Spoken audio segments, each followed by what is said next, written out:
All right, so here we are. It is September 9th, where we're really glad to have Representative Joe Cunningham here from the U.S. House District Number 1 here in South Carolina. You were a hard ticket to get 2 years ago. We just watched part of your Quentin Washington video and one you did for ABC from back in 2017 and 2018. And you could feel that energy of, as a challenger seeking to, grab a very contested district. Our students they're all over the place. Like 65 or 70 here. We have 10 or 15 at home. And we're in this process. We do this every year. Last year, we listened to mayoral candidates and town council candidates. And so this year, we met with Angela Walker from the Green Party, met from the League of Women Voters. Really grateful to have you here. Your opponent is going to be meeting us in 2 weeks, Nancy Mays. And then we have a Libertarian coming in a couple weeks also. Our feeling is we'll help create the best citizens possible if we hear from candidates and elected officials themselves and allow them to tell their stories, because you are likely going to inspire some of our students here, just like Angela Walker did, inspired some of the students a couple weeks ago. And we just appreciate your sharing your story and maybe answering some questions and just sharing your time today. So thank you very much. And, well, thank you so much, Jason. And great to see everybody on this call. Thank you all for taking the time out and for inviting me to be a part of this. This is just, it's an honor to be here. And these are some of the favorite things that I do in this role. And first and foremost, I want to wish everyone well. Hope everybody's staying safe and healthy during these times. And I recognize how difficult this transition is being for folks. I got a picture yesterday from my niece, who is their first day in kindergarten, and she's starting on Zoom, and she's got her little desk set up, and she dressed up in her new dress, and she has some pictures set up on her desk, and everybody's trying to get used to this new normal, both the students and the teachers. I've got my oldest brother is a special ed teacher, and he's trying to work through this, and I know that it's been incredibly difficult for not only the students but also the teachers. But I'm glad to be able to connect with you all, even when it's Zoom, and hopefully when we get through this to the other side, we can do this again and be in person. But I want to tell you all what a complete honor it is to be representing the 1st Congressional District, especially during these trying and pivotal times. And I want to give you take a step back, give you a little bit of a background on kind of how I ended up where I am right now. See, my background was in ocean engineering, and worked in that field for a number of years until the economy crashed. And let's just say that gave me the opportunity to look in other fields.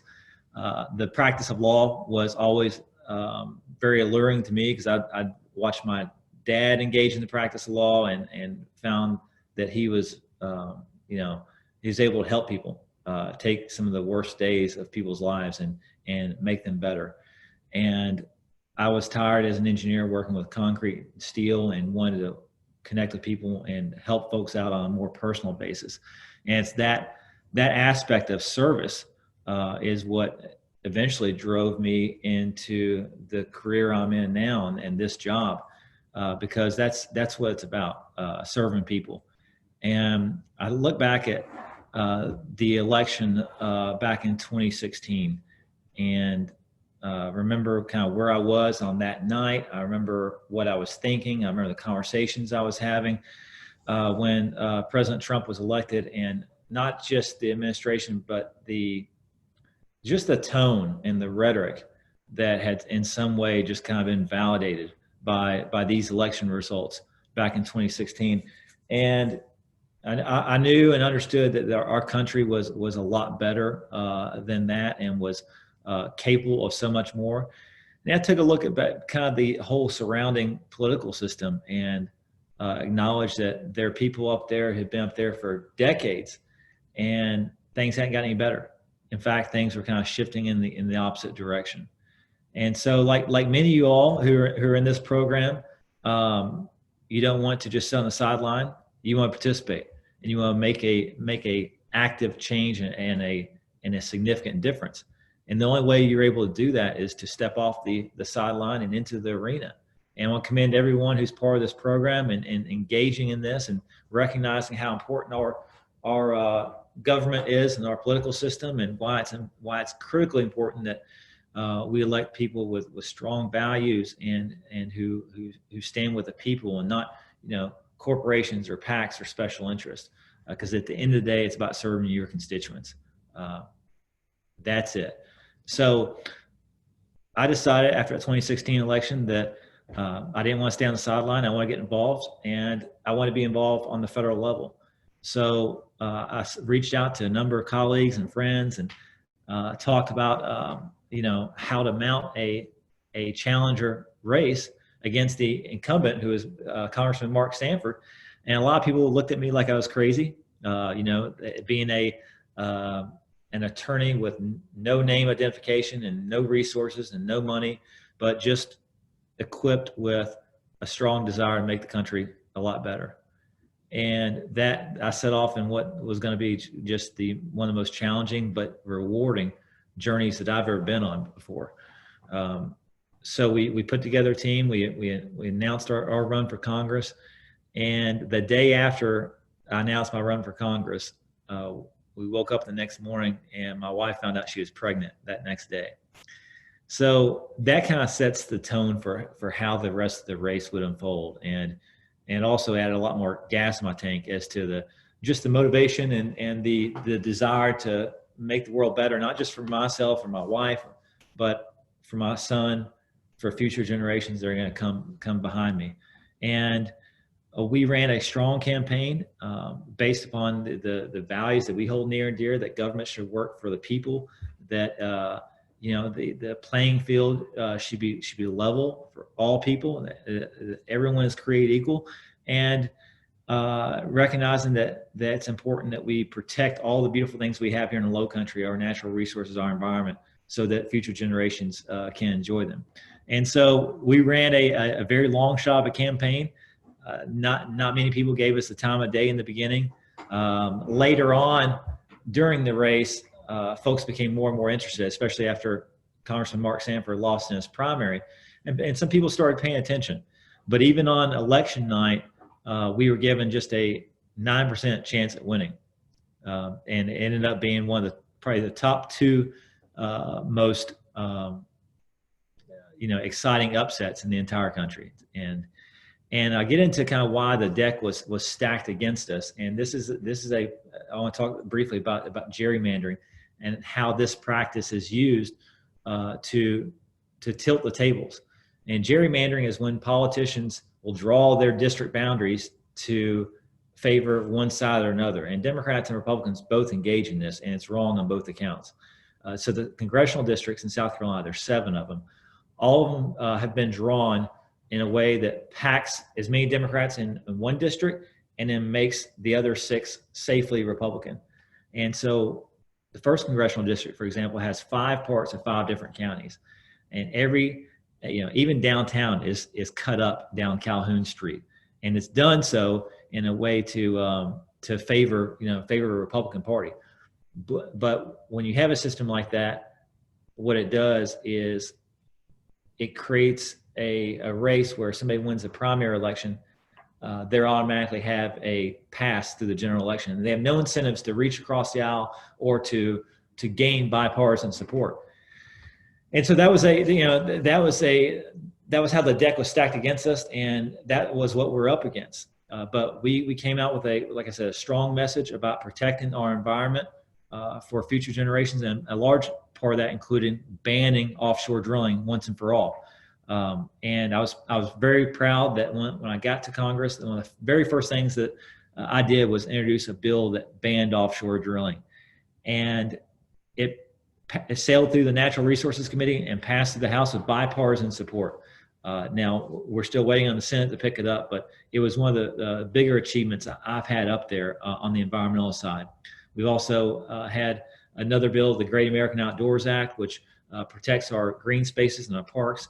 That law was signed into law by the President Trump, which we're thrilled about. One of 2 bills we've had signed by the president. And that just goes to show you what can be done whenever you're able to work together. And all of you all understand the importance of of working together and teamwork, even when you may not agree on every single issue. And that's, I think, what our country needs more of. And we've gotten a lot of rewards from, or awards from various groups highlighting our record of bipartisanship. I'm one of the top 5 most bipartisan members in Congress, was the most bipartisan freshman. And those are the badges of honor that I wear, because it signals that I'm willing to work with anyone and everyone to get things done. And just because you don't agree on every single issue doesn't mean you can't work together on anything.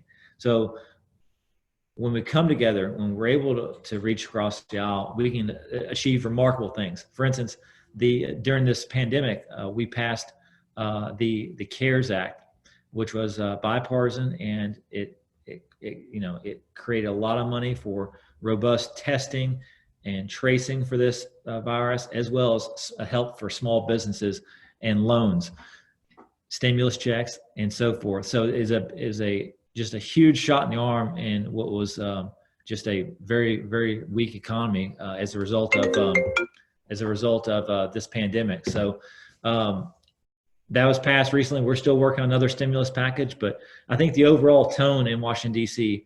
needs to change and needs to go away from us versus them, or Democrats versus Republicans. It should come down to what the issues are and what the best solutions are. And that's exactly what we've strived to do since being up there. And again, the proof is in the pudding. The results are incredible. We've passed about a dozen bills, bipartisan bills, that drive down the cost of prescription drugs. We've passed a large anti-corruption bill, HR 1, which helps get dark money out of politics, which bans gerrymandering, what we talked about earlier, and which creates for automatic voter registration. There are some people who want to put certain roadblocks into place that prohibit people from accessing the voting booth. And I think we should make it as easy as possible for people to cast their vote, because the more people participate in a democracy, just the better it is. The better results are, and the better it is for our country. So these are some of the things that we've been focused on in my first term. And in the House, you're up for re-election every 2 years. Every single member, there's 435 members in the United States House of Representatives. And after serving, this first term, I think we have a tremendous track record and a list of accomplishments to run on and to talk about. And so obviously that during this pandemic, the campaign season has been a bit different, and it's looked a lot different than it has in the past. But we're having to transition and make some adjustments to do more things online, virtual, things like this. But I'll tell you, I cannot wait to get back to the day where we can do all this in person and talk about the things that are important to us in person. So like I say, very excited about what we've done so far. Look forward to continuing to do that great work and continuing to serve in the role, which I feel is the honor of my lifetime. And I just want to, like I said, briefly touch base on some of the things we've done, what we're working on. But more importantly, I want to hear from the students and hear what's important for you all as to the issues that are at the tip of your mind. Because I like to tell folks I'm like a channel from our home district to DC. Whatever ideas, solutions, problems, or things that you all are facing, I want to be able to be that representation up in Washington, D.C. and take those directly to the House floor and advocate on your behalf. So, Jason, I don't know how you want to do this, but I'm very happy to open it up and kind of talk through what's at the front of everyone's mind. Yeah, that was great. And that was a really nice introduction and overview, which I really appreciate. We've got students here who are learning in person, and we've got some students learning remote. And I'm going to sort of create a queue, and then sort of some of them will talk from their Zoom screen, and others will come up to my computer and address you there. I'm going to start with a student here in person. This is Will, and he's going to actually trigger it off his computer. Hey, thank you for coming to speak to us today. Hey, Will, good to see you. Sounds like they got a little bit of an echo. Yeah, there's a lot of an echo. Okay. Off here, but thank you for coming to speak to us today. So as I'm sure you are aware, in 2018, the race against Katie Arrington came down to 3,982 votes. What steps are you taking to ensure victory this upcoming election? And also, do you believe there's an issue you can address that will supersede party alignment and allow you to win your seat again, especially keeping into consideration Trump's recent 10-year ban on offshore drilling? It's Will, right? Yes, sir. Thank you. Yeah. Well, thanks so much for the question, Will. And I can start with kind of answering the last question first. Some of you all may know that the president announced a 10-year moratorium on offshore drilling for the states of Florida, Georgia, and South Carolina. And, you know, I think it's important for us to recognize that something is better than nothing, you know, but color me skeptical. I'm curious as to why this is happening 2 months before an election, and it's important to remember that the President Trump lifted the ban that President Obama had in place after he won election, and now he's wanting to put it back in place just 2 months before the election, and that just goes to show you like the uncertainty and what the president can do and the flip-flopping that he can do on this issue. And it's why we need more than just a presidential order or a moratorium. We need a permanent ban. And the only way to do that is through passing legislation, like my bill that passed the House. And if Senator Graham is so concerned about offshore drilling, and he showed up at the press conference yesterday, if he's so concerned about banning offshore drilling, I'd welcome him to pick up our bill that has already passed with bipartisan support and get it to the president's desk and close this door once and for all, because a 10-year moratorium, there's nothing to stop the president from lifting that moratorium, just like he did lifting President Obama's moratorium. So I think everyone recognizes the timing of this and how political it looks. However, it's important that we remain vigilant on this issue. Now, you spoke earlier about the 2018 election, which had a close margin, and which was to be expected, like I said, in a gerrymandered district, the one that politicians have drawn, especially to favor Republicans. Again, we've touched on that issue, but I firmly believe that most people are not just wanting a Democrat in office or a Republican in office. They want someone who can bring people together. And that's exactly what we did last cycle. We had Republican mayors and Republican council members who stepped up and endorsed our campaign because, of our message of bipartisanship and bringing people together. And the fact is, Will, despite what we may see in the news or TV, there are a lot of issues that just are not partisan issues. Banning offshore drilling is one of them. Taking care of our veterans is another one. Our district has the highest number of veterans than any other district in the state of South Carolina. And so I'm proud to serve on the Veterans Affairs Committees. I'm proud that President Trump has signed one of my bills into law that doesn't make veterans have to travel as far to appeal their claims. And I think we just keep a focus on what brings people together as opposed to what's dividing us. And so long as we can do that, I think that message resonates here in the 1st District. Yes, sir. Well, thank you. I really appreciate it. Thanks, Will. All right, Will, thank you for that. Look at our next question. Our next question is Amelia, and she's speaking from home. All right, Amelia. Hi, I'm Amelia. It's very nice to meet you. Been looking forward to this for a while. My question is, what are your thoughts on, a lot of our main natural predators are endangered and in danger of going extinct. Like, what is something that you could do about it? What are your thoughts about it? And hey, Amelia, thanks for joining us. It's a pleasure to be here. Good to see you. When we talk about protecting our natural resources, protecting our environment, it doesn't just extend to rivers and streams and oceans. It's important to remember, all the animals and creatures whose habitat has been impacted through development, through overdevelopment, and through really careless and reckless behavior.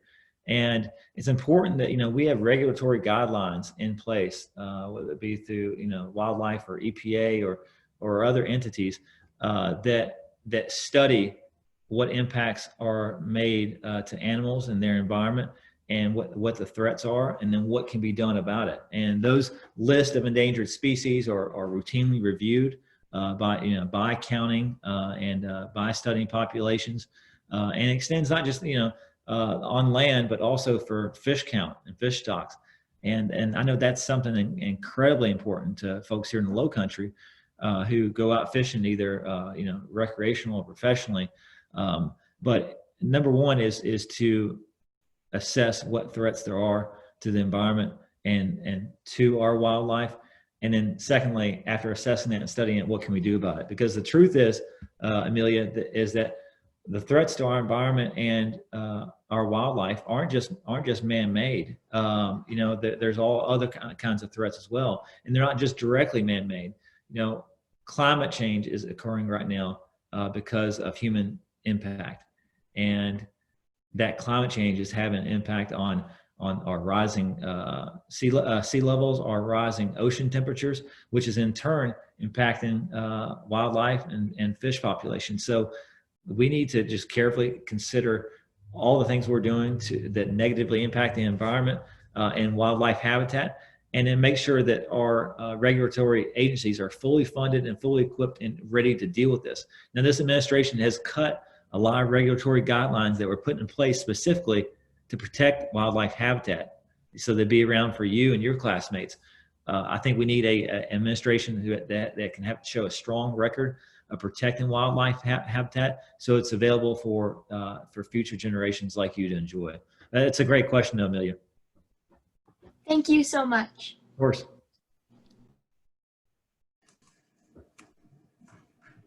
Thanks, Amelia, for that.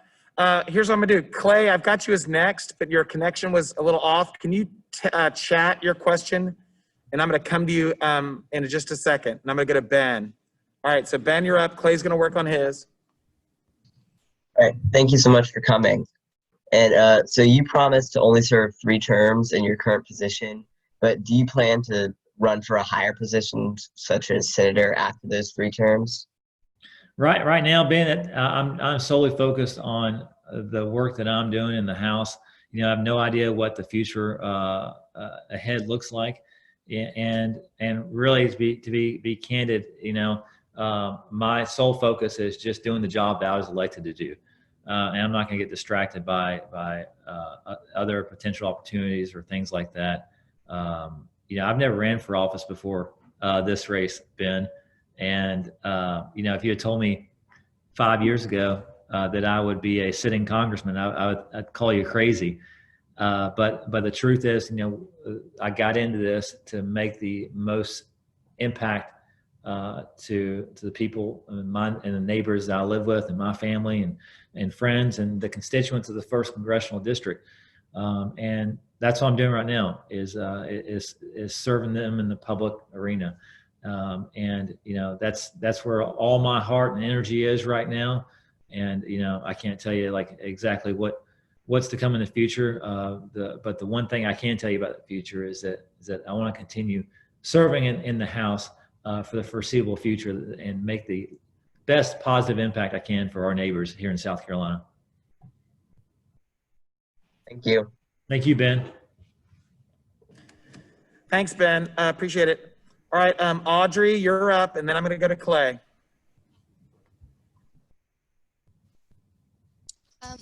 Hi, thank you for coming today. This is really a great opportunity. I'm glad I'm here and able to talk to you.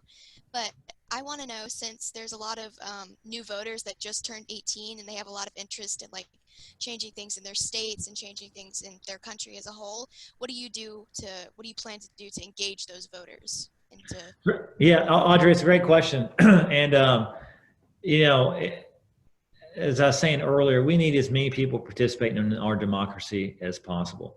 And what I'm encouraged to see is that your generation is so much more involved and excited about, public service and politics and government than my generation ever was. And I think that it's because it appears that there's so much going on, whether we talk about the racial disparities in our country, whether you talk about the threats of climate change, we think about education and student loans. There's never been more on the line than there is for your generation. And so I think that's the incentive to bring people into the fold and have people participate in the democratic process.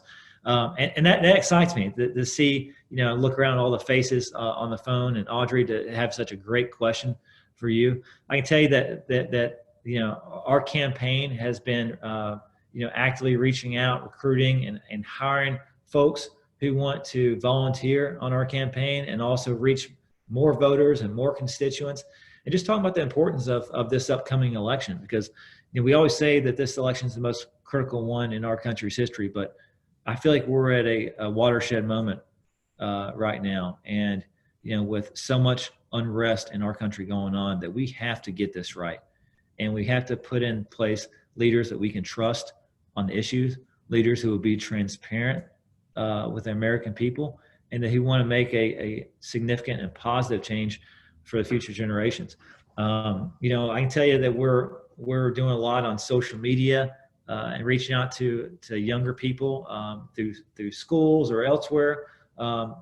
Basically, wherever folks are, we'll go and meet them there, and that's been our MO during this entire campaign, and recognizing that we need high rates of participation among 18 to 21-year-olds, and I'm encouraged by what we've seen so far. We've seen a lot of people take an interest. My niece is a freshman in college, and she's become more and more active in politics and in government and things like that. And to be honest, that's very encouraging for me to see you Audrey, and others your age becoming so involved, and it provides a sense of assurance that the future is so bright, and that there are people who are wanting to get involved, who can take the reins in the very near future as we engage in conversations about such issues like climate change and voter participation and transparency in our law enforcement, all those things. There's so much on the line right now, so much is at stake, and like I said, I'm very encouraged and inspired by what the future generations hold.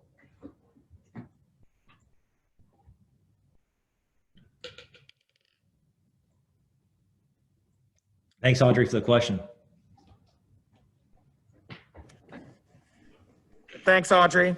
All right, Clay, let's give it a shot, and I've got your chat as the backup.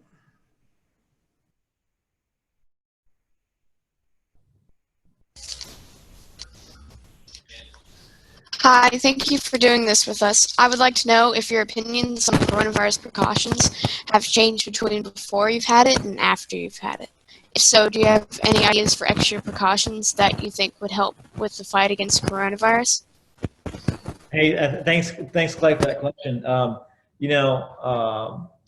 was one of the more fortunate ones with dealing with coronavirus, because my symptoms were so mild. Others weren't as fortunate, and it's impacted, especially people who are older or who have compromised immune systems.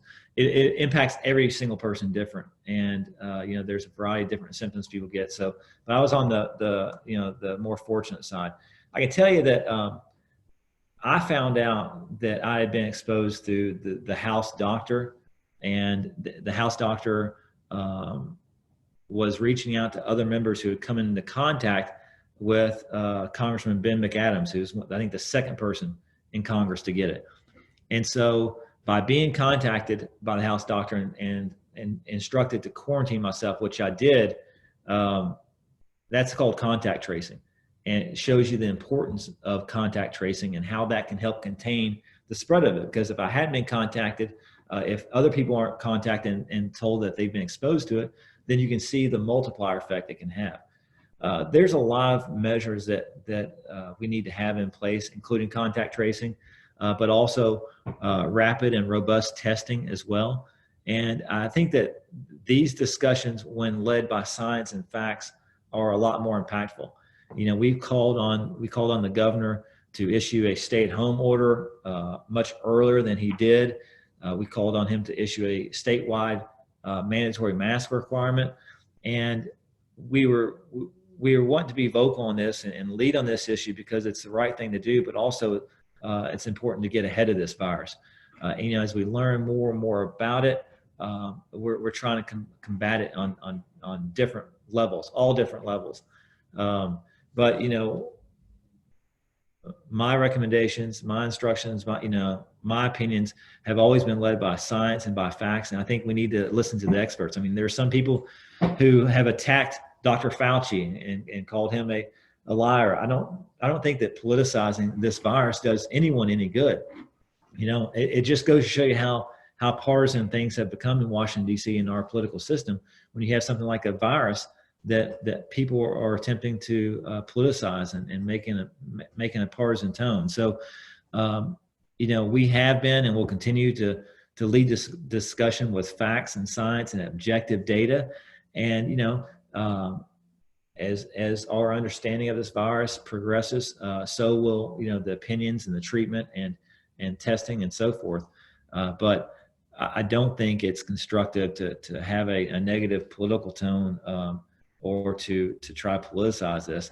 And we've been trying to do the opposite of that. And like I said, encourage people to stay safe and healthy, social distance, and lead by example too in doing so.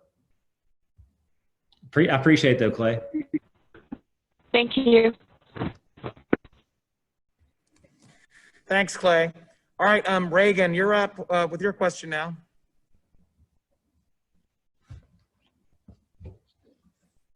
Hello, thank you for coming to speak to us today.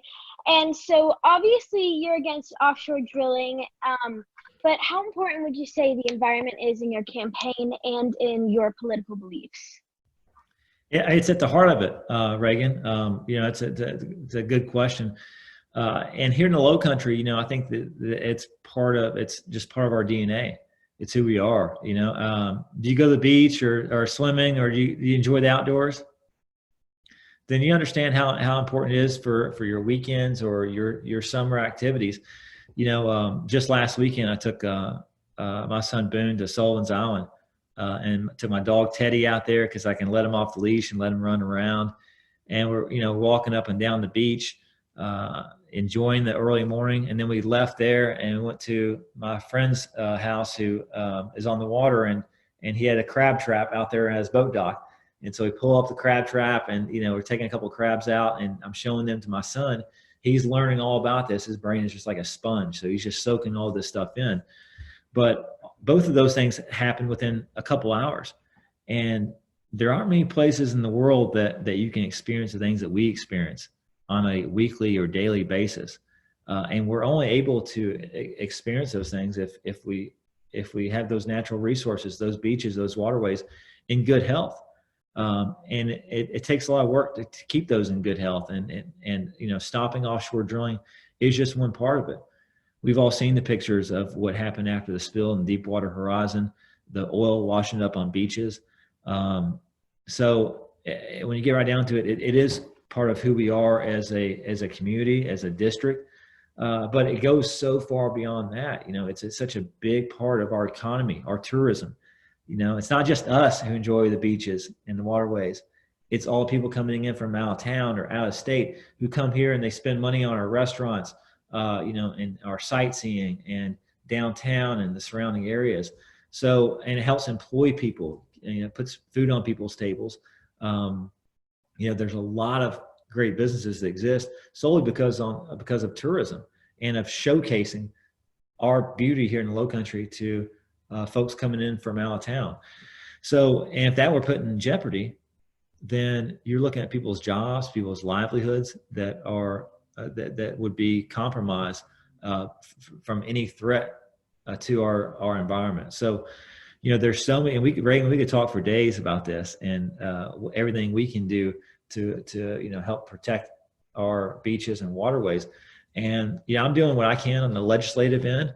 But there's so many different things that we all can do to protect our environment, whether it be recycling, whether it be participating in beach cleanups, different organizations that you all can join if you're very passionate about this. I remember reading about a group of I think fourth graders out in James Island called the James Island Activists, and what they did is they successfully lobbied Folly Beach to ban single-use plastics like straws.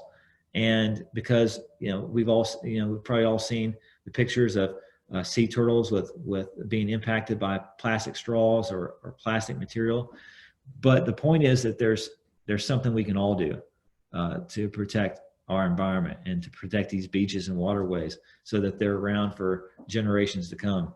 I'm doing what I can on the legislative end as your representative in Congress, but the truth is, no matter what our age or what our position, we can all be doing something to protect it. Thank you. Thanks, Reagan.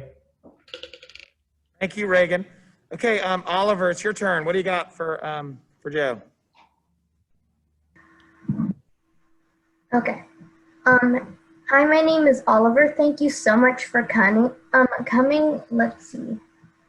So you kind of touched on the details of this, but my question was, what are your main plans to help with the climate change, such as rising sea levels and flooding in our area? Hey, thanks.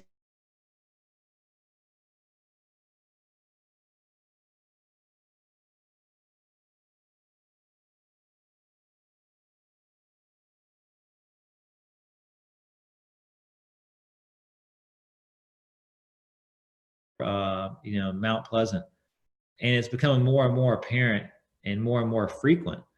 And so, what we've done in Congress in the short time that I've been up there, it focused on solutions that are both short-term and long-term. I was happy to be a part of the process of securing millions of dollars to create and build a bridge across the Ashley River, specifically for pedestrians and bicyclists. And that's going to connect West Ashley to downtown. It's going to get more cars off the road and alleviate some of our traffic problems. And this is just one part of the solution of reducing our impact on the environment, reducing our carbon footprint.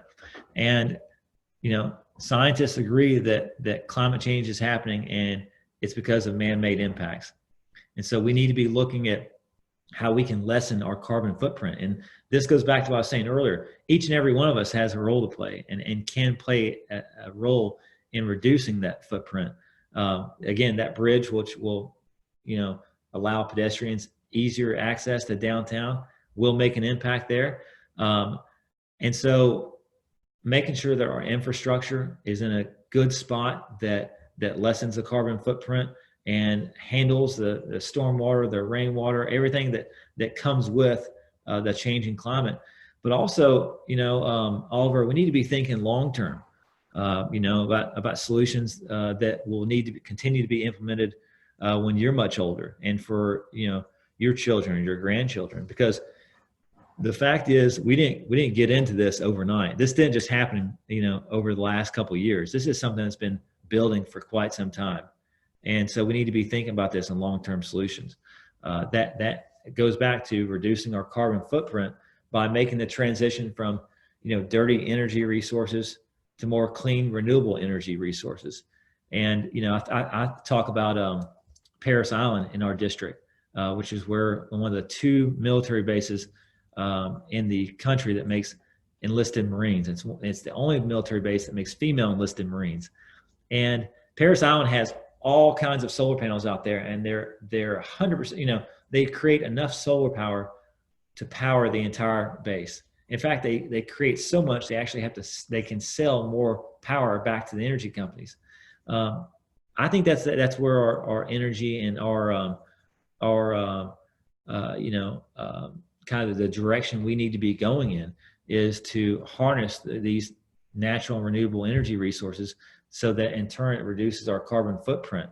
And banning offshore drilling was a part in that process because it blocks off our waterways and our oceans to these oil companies that want to drill out there, because that's not the direction we need to be going in. We need to be thinking long term and towards cleaner energy resources. And this is going to require a lot of incentives. Sometimes people call them carrots to businesses, to incentivize them to invest in these types of energy resources. And I can tell you, in South Carolina, the solar industry is very successful, and the opportunities are widespread. And so it's something we need to be looking at. We need to be talking to the experts and engineers and figuring out how to advance that so that at the end of the day, we're able to reduce our carbon footprint and reduce the impact on climate change. Thank you. Thank you. Thank you, Oliver. Good job, Oliver. All right, we have another question in person. This is one of our upper schoolers, Kessler. I'm going to turn the computer.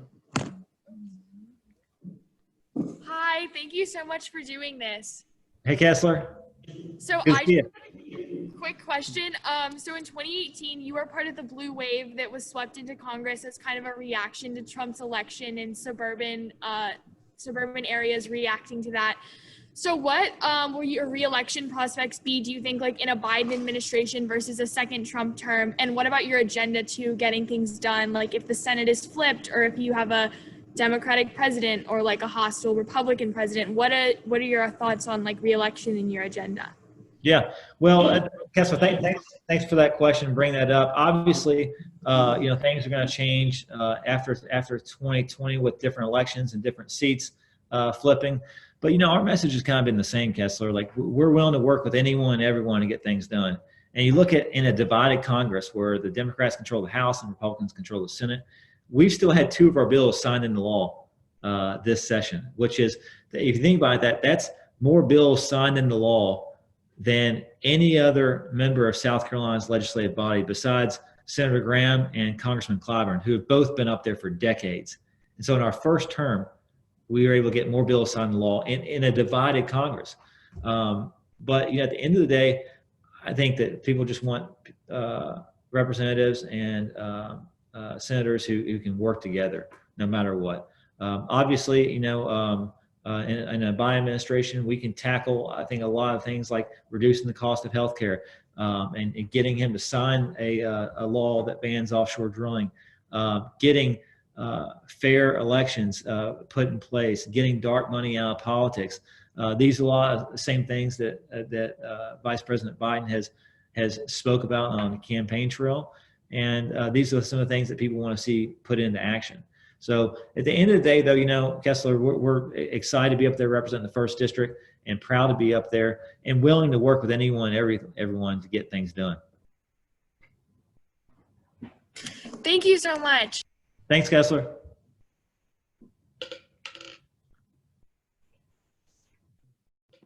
All right, nice, very good. Next question's from Grady at home.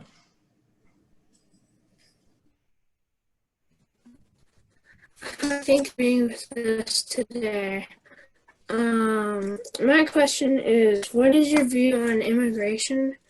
And do you what are you going to do about the wall that Donald Trump is trying to build today? Hey, Grady, thanks so much for that question. This has been an issue that's at the forefront of a lot of folks' minds. I think, obviously protecting our country is first and foremost is the primary responsibility of an elected official, making sure we have safe and secure borders. I can tell you that I went and visited the border with one of my Republican colleagues last year and met with different officials that talked about what was needed, the resources they need to do their job properly. And they told me that a wall from sea to shining sea is simply impractical and not a good responsible use of people's tax dollars. The most effective means of having proper and secure border protection is going to be a mix of different things. It's going to be investment in barriers where they're appropriate, investment in personnel, investment in drones, and as technology advances, that may shift as well. We also need the court personnel, to handle the influx, whether it be immigration judges or so forth. So it's not going to be like a one size fits all or just a one-stop solution. It's going to be a lot of different things. And we voted on a bill that provided Customs and Border Patrol more resources to do their job. And I was excited to get down there to look at how that money was being spent and how it was being utilized. And we saw the various facilities that were constructed through the use of those funds. But like I said, this is an important issue for folks. And as a representative, it's important that the taxpayer dollars be directed in a responsible way that has the biggest impact. And that's what we've been doing since being up there. I appreciate that, Grady. Thank you so much. Thank you. Thanks, Grady. Joe, I just wanted to check. We're at 45. I just wanted to see how you're doing with time. Are you okay still? Yeah, I'm good. I think I've got a hard out in time, I believe. All right. So, all right, 5 or 6 more minutes. Perfect. All right. Next question is Blair from home. Hi, thank you so much for coming. Would you ever run for president in the future? But I appreciate the vote of confidence there, Blair. I'm so, like I said, I think a question came earlier about future runs or future offices. Right now, Blair, I can tell you that representing the 1st Congressional District in Congress has been the greatest joy in my life, and it's been my proudest accomplishment. And doing the work to make the future better for kids just like my son Boone has been my entire focus on this. I couldn't ask for a better job than this, and more, and better responsibility. That's where I'm looking at. I appreciate your confidence in me, though. Okay, thank you. Thank you. Thanks, Blair. Next question is in person. This is Liam. He's walking up to the computer right now.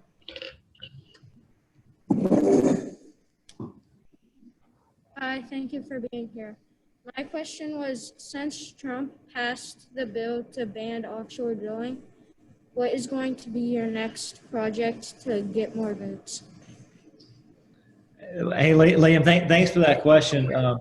We spoke earlier about this. What President Trump did yesterday was just issue a moratorium for 3 specific states, for Florida, Georgia, and South Carolina, stopping offshore drilling temporarily. The permanent solution for this is a law put into place that bans offshore drilling, and not just one that bans offshore drilling off those 3 states, one that bans offshore drilling along the entire eastern seaboard. Because what people know is that if there's a drilling off the coast of North Carolina, then there's a potential for any spill to end up on our beaches. And what North Carolina was not addressed with the President Trump's moratorium. So we have to remain vigilant in making sure that we have a law put in place, a bill like ours that passed the House to be able to pass the Senate and get to the President's desk, so that we can have some assurance that no matter who the president is, no matter what party's in power, we have some assurances that there will never be any offshore drilling. But we're gonna, our focus is expanded further beyond that. We're making sure that our veterans get good health care and get the resources that they need. We're also, like I said, fighting for the reduced cost of prescription drugs, good quality education, and protect our environment as a whole. All these issues that are impactful for kids like you and your families are the same things that we're fighting for. And we can't take our eye off the ball for a second with regards to any of it. Thanks, Liam. Thank you, Liam. Joe, so I have a federalism putting you on the spot question, if you'll take it. Shoot. Okay, so I never thought I'd have to ask you this question, but here we are. We created a pandemic plan this summer that involved, we have air purifiers, we use outdoor learning spaces, we've got masks, everyone's wearing them on campus and physically distanced. And the issue with your son and all the children here and all of America's and South Carolina's children is huge. We've run into a roadblock. We came up with a plan of putting up tents for long term. And Mayor Haney and the Mount Pleasant Town Council passed emergency ordinances that will allow us to do that. And we've run into a stumbling block. And I'm telling all the students here, federalism is we have different levels of government that address different issues. The state law, they're applying the state law about educational facilities to our tents. And so we know that the governor's office is looking at this. One of us, we spoke to the chief legal counsel. But we're now 3 weeks into this. And I don't know, do members of Congress, I sort of know the answer, but I'm throwing this out to the kids too. Representative Cunningham deals with American issues and local issues, but do you have the ability to maybe help us steer a solution to this? Because we don't have any tents up because we're trying to put them up legally and we're sort of stuck. Yeah, Jason, I'd encourage you to, call our office there in Mount Pleasant. I'm happy to connect you after this call. Obviously with the amount of funding that comes from, both you got the state and the federal government funding school systems, there's going to be a balance between those two. And, you highlight federalism. But, if there's something we can do to help out, more than happy to. I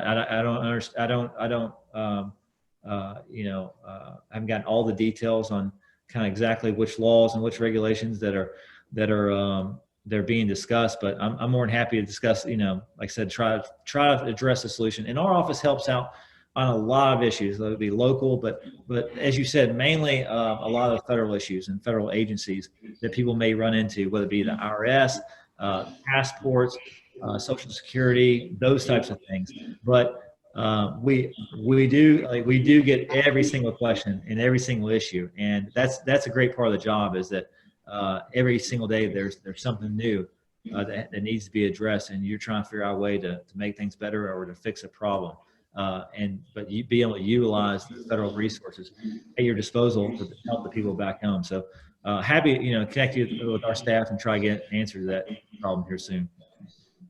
Yeah, no, thank you. So we're at 153. How'd we do? Great. Great. So you've got to go now, right? Yeah, I got time for one more. If you Oh, good. All right, so I got one more at home. This is Kit. Kit, you're on the spot. Hi. Thank you so much for being here. I was just wondering if you could talk some more. I know you've kind of touched on this a lot recently, but I was wondering if you could talk more about what you plan to do, or some of your ideas to reduce our carbon footprint on a national level, like for example, preferred new energy resource, or like deforestation in the U.S. Yeah. What are your opinions? Yeah, no, of course, Kit, big topic, big point of discussion. So thanks again for the opportunity to address it. I was saying earlier, we're gonna have to have a robust solution to this. And it's gonna have to be one that has some buy-in with the private and public sector. And it's gonna be one that has to balance, like I said, incentives to businesses that want to, they recognize climate change and the impact they may have.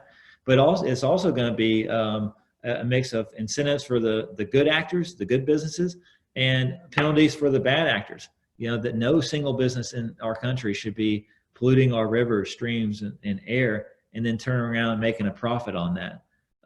And so, it's going to be, there's several pieces of legislation that we've sponsored and that we've gotten on board that has goals of reducing the carbon footprint significantly, but through tax credits and things like that to businesses that want to step up and realize the responsibility that they have. But this isn't just goes from big businesses. It goes all the way down to us on an individual level and what we can do. And so as we look at expanding our infrastructure, we look at improvements to roads and bridges, and we look at the vehicles we drive, it's important to keep in mind the impact that we're having personally and how we might be able to make a difference. And how we're able to set up our infrastructure. For instance, the infrastructure here in South Carolina for electric vehicles is not very good. So if we want people reducing their carbon footprint and driving more electric vehicles, we need to make sure that the infrastructure is in place and the charging stations are available for these vehicles across the state of South Carolina. So when addressing this, we not only need to be looking at this from a air quality and business perspective, but also from an infrastructure point of view as well. So, but thanks for that question though. This is something that's been a big topic of concern for a lot of people, as it should be too, since it's you and the generations behind you that will be inheriting this.